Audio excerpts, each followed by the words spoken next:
we're gonna cheers. Cheers. Come sit with us. Let's talk about yoga. It is for everybody. Whatever's going to keep bringing you back to the mat. A little bit of philosophy, talk about poses. We have a lot of laughs. We drink a little. We're just real and authentic. Come as you are. Real authentic yogis that want to talk to everybody. Everybody. Come sit with us as we talk about yoga.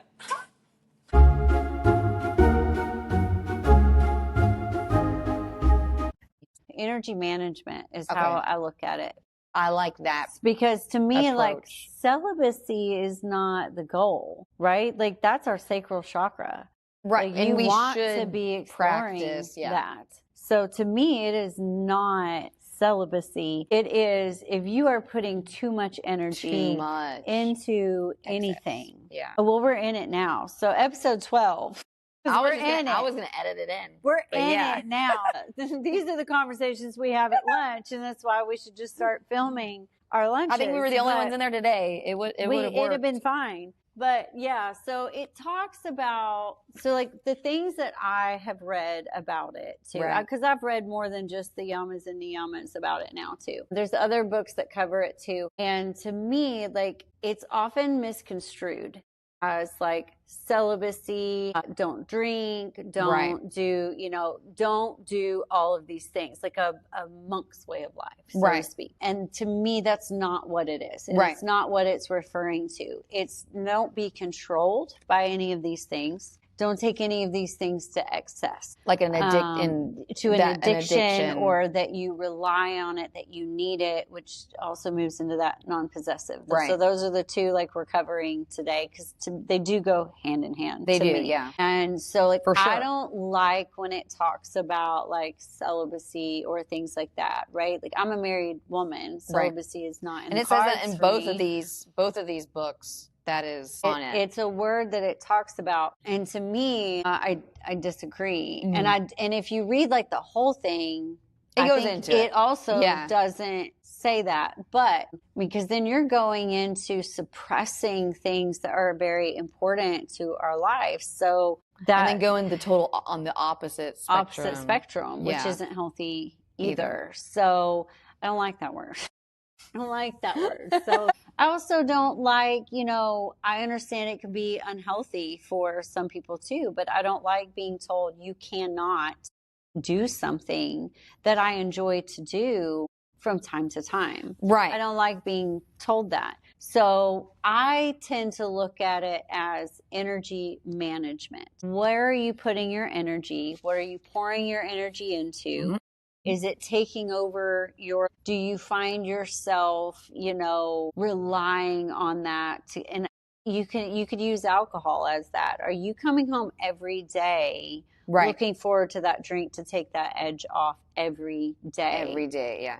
Then you're probably putting too much energy into that. Right. You're relying on it too heavily instead of coming to a yoga class and moving, or headed into a meditation or a breathing exercise that will also shift that energy. Right.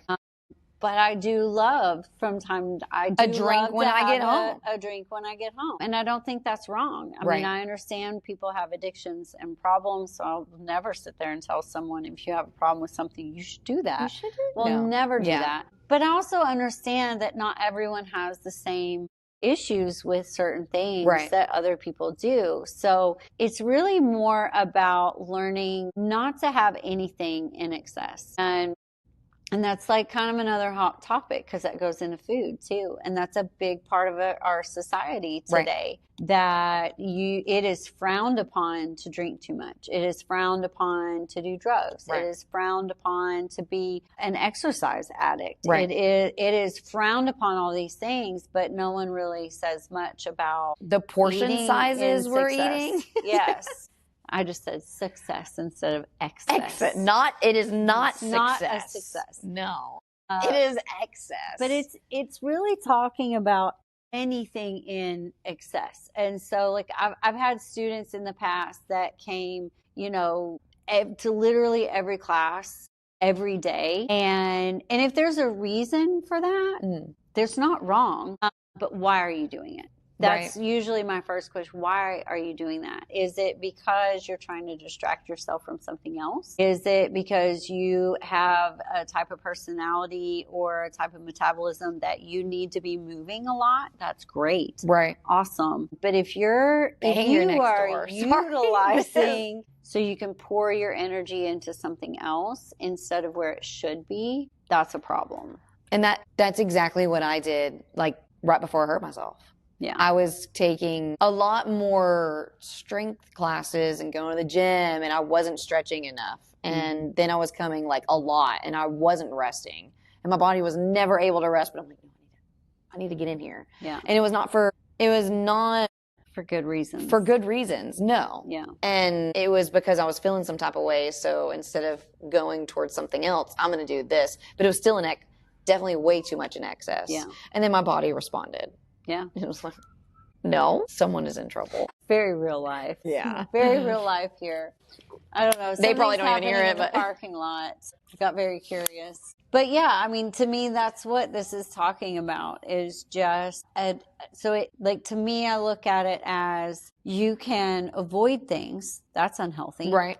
You can pour yourself into something for bad reasons. That's unhealthy. So Brahmacharya is about finding that middle ground, that you're getting what you need. You're filling up your cup. Enough, but you're not relying on it and you're not overflowing it so that you can avoid something that you're running from or it is affecting other parts of your life. We'll go back to food for an instance. Like if you are consuming in excess all the time, it will affect the other parts of your life. Right. So like it talks about, energy management in everything, right? Food, speech, sex, relationships, practice, work, like literally everything. Right. Finding that balance, that middle ground. And if you just take one of those and see how living in excess there would affect the other parts of it. And food's a good example. So, right, if you live in excess, you gain some weight, which isn't always a problem, but you're going to gain, you don't feel great. And that will affect your physical practice here. Right. It will affect your sex life. It will affect your mood. It affects everything. It can even affect like literally going to work. Yeah. And just how you feel. It affects there everything. And your passions and drives. Yes. And it affects everything in your life. And so you could take any of those. That's just an easy one for like people to wrap their head around. And you actually see the results of excess. Whereas like addiction, I think it can take a long time sometimes for the outside world to see the effects of what an addiction can do. I think the person themselves feels it first, long before anyone else sees it. But, if you have an addiction to anything, eventually the outside world is going to see that addiction and how it affects the rest of your life. Right. So it's learning to find that middle ground of, I enjoy this. So I'm not going to tell myself I can't have it. Exactly. I enjoy this. And I don't think it's unhealthy for me in moderation. Right. But I'm not going to allow myself to use it as a crutch or pour myself into it so I can avoid something else. Well, that's it. I like that. I like how you kind of put it to addiction. And the book does too. Because as recovering addict, and I would like to say that I'm recovering. I'm not like sober, I drink, I do things. But it's also not what you went to rehab for, though. That is true. But I could never definitely ever do those things ever again. But I mean, I know when I'm drinking, right? We'll take that we'll just take that for an example. Keep it real here. Yeah. Well, I love that part of your story. I think it's amazing. So with drinking, I think I'm going to step back from drinking. And because I myself have found an excess, not even really here lately, really it was before I went to Portugal. Yeah. And it was all as a crutch. It was all around the same time when I started practicing more, when I hurt myself, literally all of it. There was definitely something going on in life. I was avoiding. I was just running away. So I was definitely living in excess in every way. Just the addictive behavior did come in. And I noticed though, like I don't like how it affects, it does, it takes a hold of me in a way. Yeah. I look forward to it at the end of the day, every day. Yeah. Every day. But and then in my mind I'm like, no, it's okay. But no, it's not okay. So taking a step back, because I am being more aware, I am being more truthful with myself and being like, okay, well, you can do it. But taking a step back to where I can find the balance, right? And instead of being like, oh, well, I'll just go buy a bottle and just keep it at the house. I think instead of doing that, I just, whenever I go out, that will be it. That will be fine. Yeah. And instead of, because I'm going to do it, I know myself, and knowing more and being more honest with myself about what I can balance. Because there's going to be a balance between all of it. I'm not saying that I'm going to quit drinking. No, honestly, part of me too. I'm preparing for the Bahamas, so I want to be able to enjoy it while I'm there. Well, but finding a balance, I think, is really important. And I feel like that's important for addicts to know, because you're taught, well, I was taught, going through that whole process, they literally tell you, they like, once an addict, always an addict. And I hate that. Like, so you're telling me I can never do, and there are some people who cannot. I mean, there are definitely things that I cannot, but then you're giving it power, and you're not even allowing yourself to, you're not even giving yourself the power to be able to make that choice. I think that's what it can look like to learn to have a healthy relationship with something. Right. And like you and I have spoken about this with food for me. Like that's in my life, throughout my life, there are many times in my life I've had a very unhealthy relationship with food on one spectrum or the other. It has swung both ways. Now, and that's why I think like when you read about it, I find it fascinating, because it talks about like food addiction is the one people like we shy away from talking about the most, because you can't just not have it. Like we have to eat to survive. Right. Yeah. So like if you have a food addiction, whereas like what you're talking about when you go to rehab, and you didn't go to rehab for drinking. No. But I wasn't even really drinking at all. But I'm saying even if you had, right? When you go to rehab, it is just, you cut all tight. You have just nothing to do with it ever again. You can't ever have another drink. But if you talk about food addiction, that's not possible. You have to eat. You have to eat to live. You won't survive literally without food. And so learning to have a healthy relationship with something, but also learning within those parameters that there are certain things I'm not yet ready or willing or able to formulate a healthy relationship with. Did you? Sorry. Okay, I heard siren. Hold on, I gotta pause. I heard sirens, and I just have to know if everyone's okay.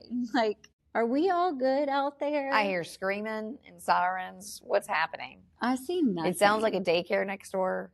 There's nothing. I see literally nothing. Okay, I just had to check. I couldn't. I heard the sirens like 3 times. What's that? Honestly, I didn't even hear sirens. Okay. But no, I like that, and that's so true. And it's kind of literally what we were talking about at lunch. Like, and that's what I was saying. Like, if you have never had a healthy relationship with food, or really anything, I mean, how are you supposed to know what is enough and what is excess? It's an easy one to talk about, I think. Yeah. Even though it's a hot topic. Yeah. But I'll say it's the easiest one. Everyone eats. Everyone. Right? Not everyone drinks. Yeah. So everyone has to eat. We have to eat to survive. And some people, when I say like unhealthy relationship with food, I'm not even always talking about like I was eating junk food and eating in excess. I definitely did that in points in my life. But it also swung the other way, that I was so obsessive about healthy eating and what I was consuming, that I was restricting what I wanted to have. And what that caused me to do was then to binge eat on the things I restricted from allowing myself to have. Guilty pleasure. Yes. And so this is what I'm saying by, I think that there are points in your life you can get to that you can learn to have a healthy relationship with something, or you are mature enough and wise enough and intuitive enough to understand that is not something I'm not able to have a healthy relationship with. So if drinking is that for you, amazing. That's great. Yeah, I love that you, no, and I'm not saying you, anyone that's listening. I mean, I'm just saying you can take it for you, everything. For someone to understand this is not something that is good for me. Right. I get pleasure from it in the wrong ways, and I cannot have a healthy relationship with it because the minute I have it, I have to overconsume it. Right. I think that is very wise, and it is very intuitive to know that about yourself, and that's beautiful. But I also think like you can take that so far and it can swing the other way, just like you were talking about in rehab and stuff, that they basically just take the power away from you. Right. I understand if you used a substance that took your life away and you had no control over it, you probably shouldn't touch that. You should probably shouldn't touch that again. But also I understand there are people that had an unhealthy relationship with certain things. Right, exactly. That then just swear off everything. But then it's kind of that same that we talked about with food. It can swing so far the other way that you've never even tried to have a healthy relationship or healthy thought process. You don't even have to have it in your life, just a healthy thought process about it to understand maybe I could have that without excess. Right. And that's putting some of the power back in your hands to go, I don't like that for me, so I'm not going to have that. And that's a choice. Yeah. Versus I can't have that. There's a difference to me. Right. So like to me, this is taking the power. I like that. It's all about excess. And then that really rolls into possessiveness too, for me. Right. Because I look at that as when I restrict myself from something, it's a possessiveness. I am like claiming a possessiveness over, I will not allow myself to have that no matter what. Right? Right. You could either like, or be like, no, I need it.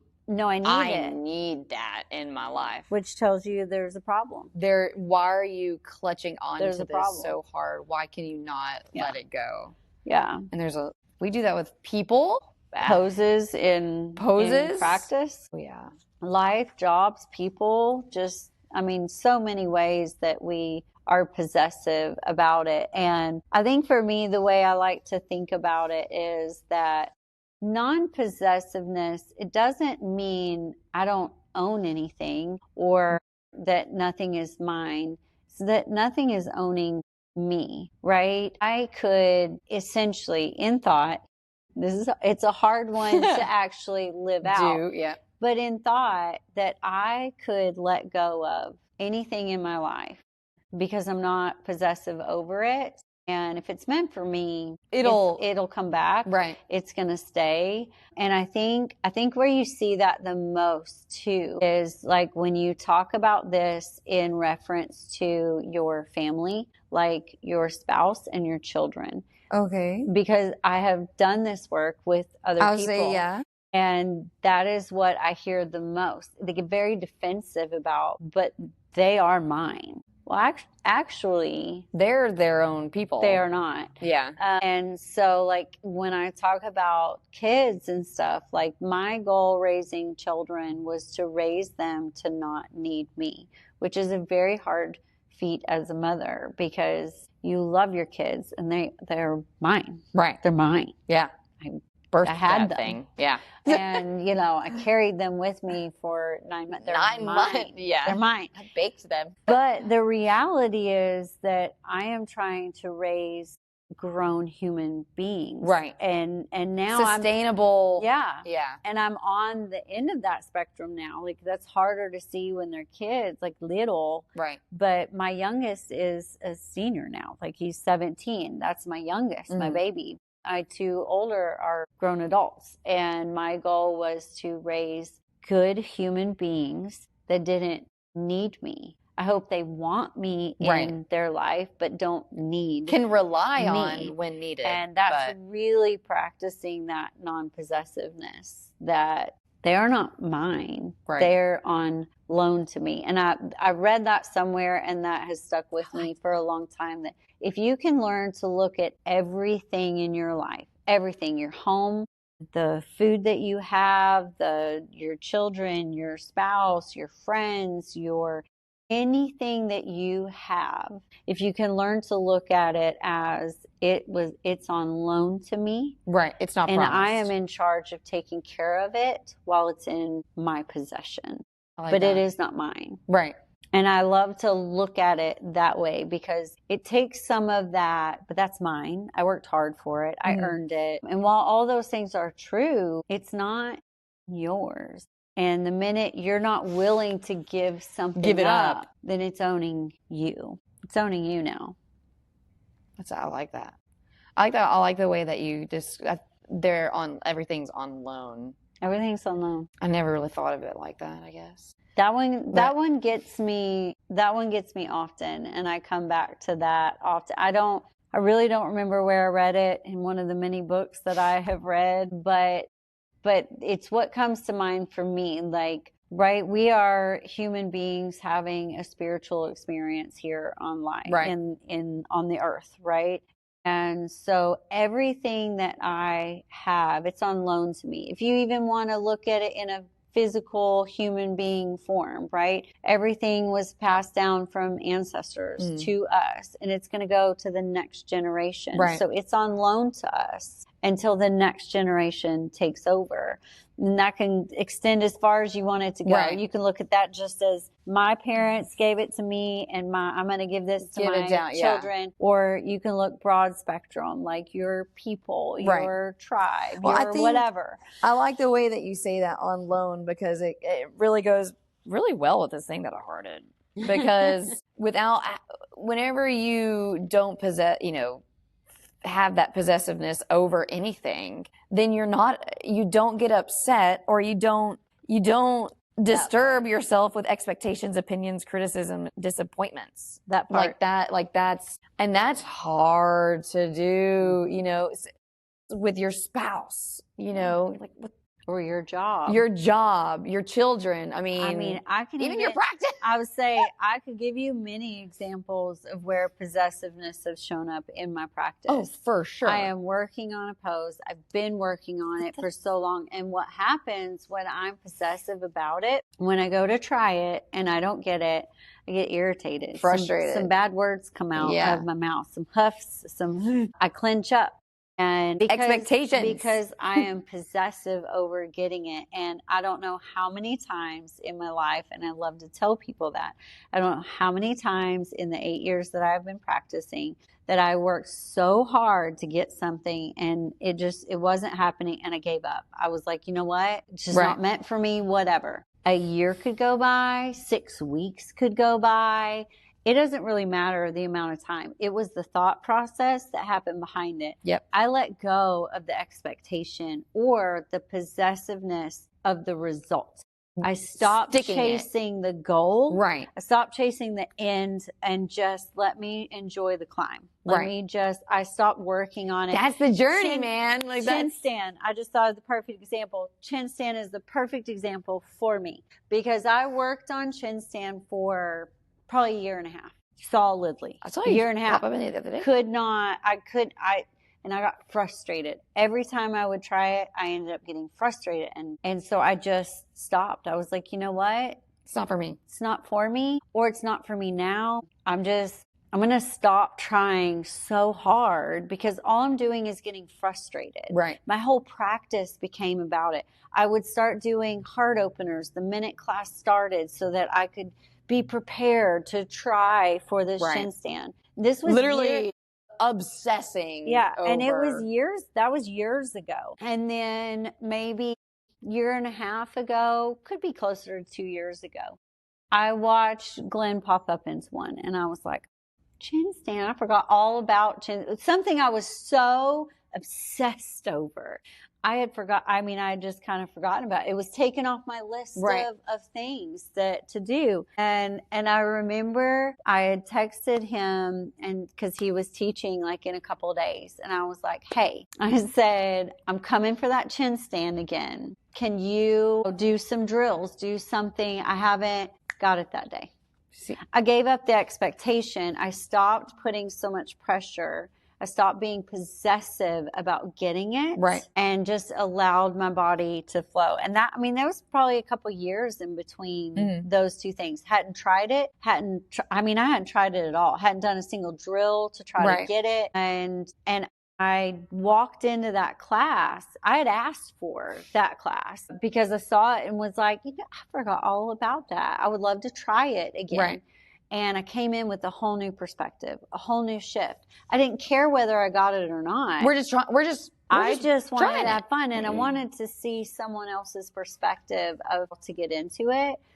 And I got it that day. Now I had help with blocks or whatever. But you got it. But I got it. And I had just like this moment. I started giggling because I had this whole moment to myself of, why were you so hard on yourself? And it all comes back to this. I was so possessive over the outcome, even though I tell people that all the time. And I use those words all the time to stop. The end journey is not goal. Our expectations keep us captive and often disgruntled, and yet we choose our attachments rather than our freedom. That's exactly what I did. But it is that it began to possess me. It obsessed my thoughts. And I see that happen a lot with getting upside down. I think that's a big one with people, like inversions. And I personally limit myself. And that's all different types of inversions. That's getting upside down at all. I think the most one that I see people get really frustrated and possessive about is handstand. That is probably the one that I see people get the most frustrated about, because there's kudos to you for even friggin' trying, because I think the minute you get locked into the outcome, you've missed the whole point, and you've missed so much beauty in what it takes to get there. Like you said, the journey. And that's today there was a lot of freedom in today's class. And I'm watching you grow as a teacher, and it's pretty amazing. I was like, okay, this is gonna work. It's gonna be good. And I was kind of nervous how people were gonna take it, because I was like, we're gonna drill. We all loved it. Yeah, we're gonna do drills, and we're gonna that's how we're gonna get, everybody's working on something that, a lot of yoga poses are compression. When are we not compressing? Especially when we're elevating our practice. Right. So what better opportunity, And I really thought I was going to have a lot more people not slide or not do the drill or be like, oh, whatever, you know. And everybody did it. Yeah. And giving them the option, at least 3. Do at least 3. But what's crazy to me is like what we did today, the drills and stuff. They're harder than holding the pose. Yeah. Right. So if we're talking about like crow pose, okay. Right. What we did today, which is like zombie presses and sliding on a towel, and those are harder than just holding a crow pose. Right. So to see everyone doing that, it was awesome. It's really cool, because it does and it's really kind of a replica of life, right? Like if you're not willing, and I'm not talking about like life is shitty and I'm just going to accept that. But there are some things we don't want to do. There are some lessons that we have to learn along the way that are not fun. Yeah. But embrace them, because there's some really cool stuff that can come from it. Right. And today's class was a great example of that. And are you obsessing over getting the most reps out of everybody? Are you obsessing over what it's looking like? Not. Oh, I know. No one won, and I could tell no one today was worried about their neighbor. No one was worried about anything. They were focusing except for on themselves. I will say that I sat back on my heels several times just to watch this beautiful community. It was awesome. I wanted to watch this beautiful community. I also had a thought for a minute, and it made me giggle. I don't know if you even saw it. I had a whole little giggle fit by myself on my mat today, because I thought, payback she really is a bee, because I have made Michael do this many times. So like, Payback. Yeah. I feel it. That's, yep. Those yep. zombie presses are awesome. And just to watch everybody come out of we're not jumping. That's not what we're doing. We're not rushing. Yeah. We're going on the journey purposely, with intention, which is how we should be living our life. So when I tell you slowing down makes you stronger, how you live your life will show up on your mat. So when you see the people that are rushing your way through, what's next? What's next? What's next? And that was me for a long time in my life. Or you see the people that get so frustrated after the first one and they're just like, I'm not doing that. How you live your life out there, it will show up on your mat. Oh, definitely. It's like a mirror. It is. Yeah. What's going to be on the next one? What's going to be on the next one? You have to see. You have to listen to it. Right. And maybe like it or comment. Comment or be like, hey, this is what you should talk about next. It is how it gets pushed out to other people. So, like, if you like it and you want other people to hear it, like it, comment it on it. And then let us know what you want to hear about. Exactly. Help us help you. Help us help you. Not really. Help us find ourselves. out. Exactly. Help us. Yeah. So we want to learn too. It helps us learn whenever we have questions asked. I will just say this before we go. I love when someone asks me a question that I don't know the answer to. Oh, me too. I love it. And I think for some people, they don't. I do. And I don't pretend to know the answer. No. Because I'm going to go home and I'm going to research I'm going to find out. I'm a curious. And then we're going to talk about cat. it. Yeah. So I actually love when people ask me a question and I'm like, you know what? I don't know, but I will know. I will know. It's these books. I love reading. I will let you know when I know. When I find out. We will all know. We're gonna reconvene. Yeah. And I'm gonna give you the answer then. So I love that stuff. So yeah, let us know what you want to hear. We might still just do whatever we want to anyways, but let us know what you want to hear. Number 12. This was number 12? Yeah. Okay. Okay, bye. Okay, bye. Okay, bye. Okay, bye.